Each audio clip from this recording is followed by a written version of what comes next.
सभी को नमस्कार। सोमवती अमावस्या की बहुत बहुत शुभकामनाएं। चलिए सोमवती अमावस्या की कथा कहते हैं।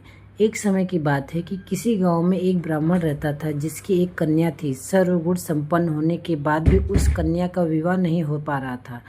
एक बार एक साधु महाराज ब्राह्मण के घर आए और कन्या के स्वभाव से काफ़ी प्रसन्न हुए। उन्होंने उस कन्या को लंबी आयु का वरदान भी दिया।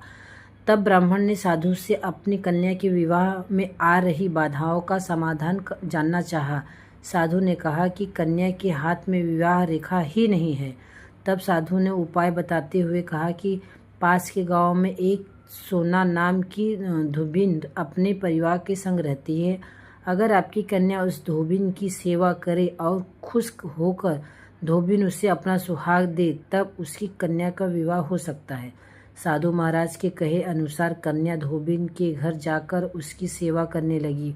वो रोज़ सुबह सूर्योदय से पहले धोबिन के घर जाती थी और वहाँ सारा काम करके उठते समय सबके उठने से पहले घर वापस आ जाती थी।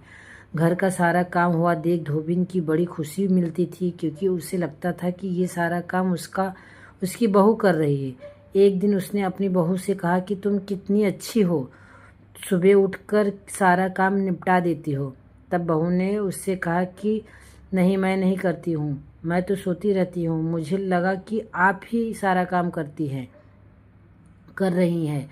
तब दोनों के मन में सवाल उठा कि आखिर कौन ऐसा कर रहा है। अगले दिन यह जानने के लिए दोनों इंतजार करने लगी।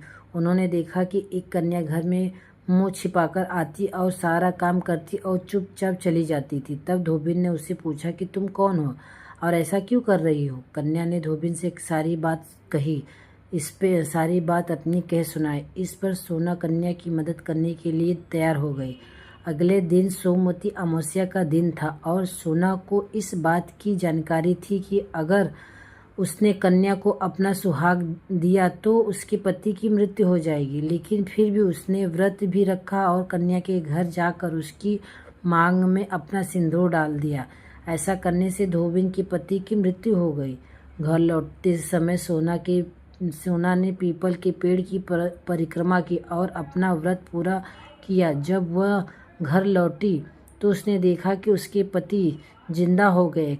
कहते रहे तभी से सोमवती अमावस्या की महत्व काफ़ी बढ़ गई है। सभी को सोमवती अमावस्या की व्रत जरूर करना चाहिए। इससे पति की लंबी उम्र और दीर्घायु होती है। सारी महिलाओं को यह व्रत अवश्य करना चाहिए। सभी को सोमवती की अमावस्या की बहुत बहुत शुभकामनाएं।